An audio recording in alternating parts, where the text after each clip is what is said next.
So you want to improve your management and leadership skills, and you may be thinking, where do I start at? Because the subject of leadership is so huge that it may intimidate you.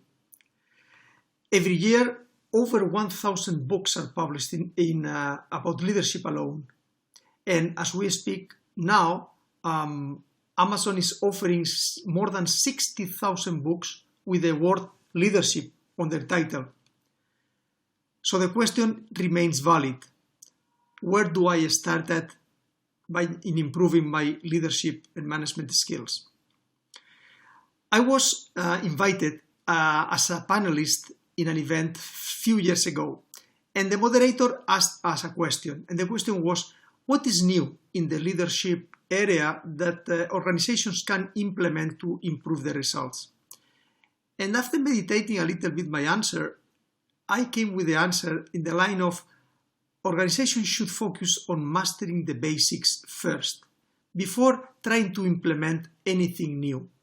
And the problem is that today most organizations are not working on mastering the basics.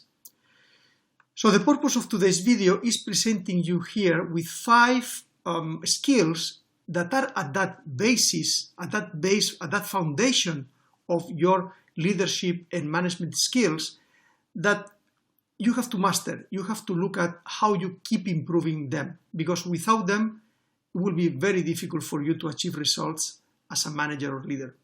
Skill number 1, you have to learn to create rapport and trust with your team.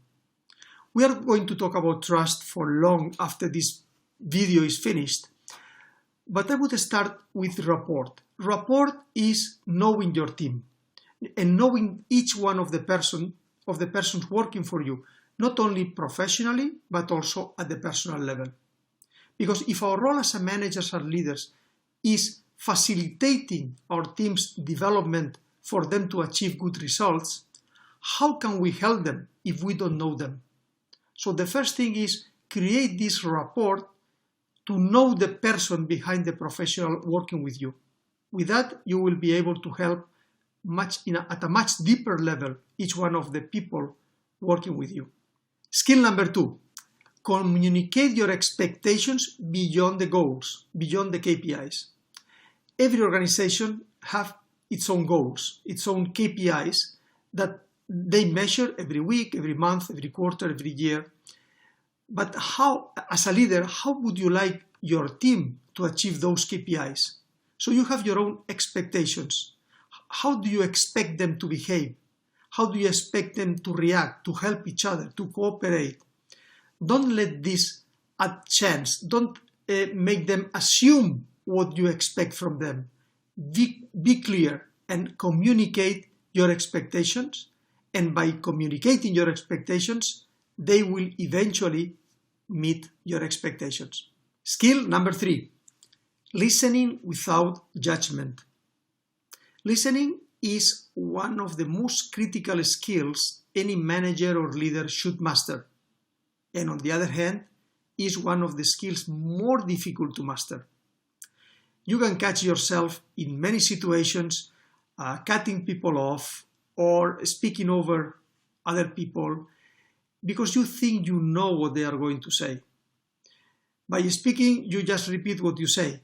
By listening, you may learn many things that you don't know. I like that quote that goes, leaders who don't listen eventually surround themselves by people who have nothing to say. So practice to be a good listener. Skill number 4, provide effective feedback. Feedback is the key to any development. You can see great athletes, artists, musicians, everybody is seeking for feedback, because by listening to feedback, you will learn what you have to improve. Same is in the organization.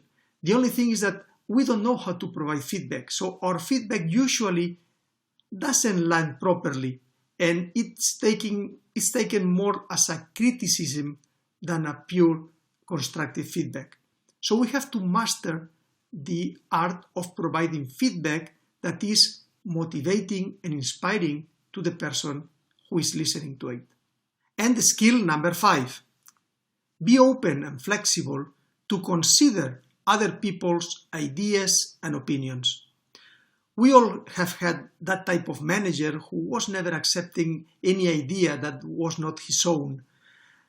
Be open, consider other people's opinions, and people will be open to share their opinions and their ideas with you.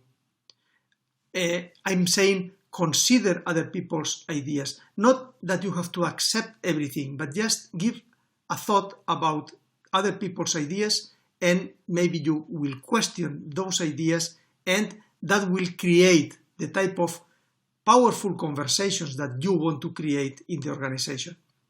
So here we have these 5 skills that are at the basis of any good leader or manager. One is to learn to create rapport and trust with your employees. Second, communicate your expectations beyond the KPIs of the organization. Third, be a good listener. Fourth, deliver or learn to deliver constructive feedback.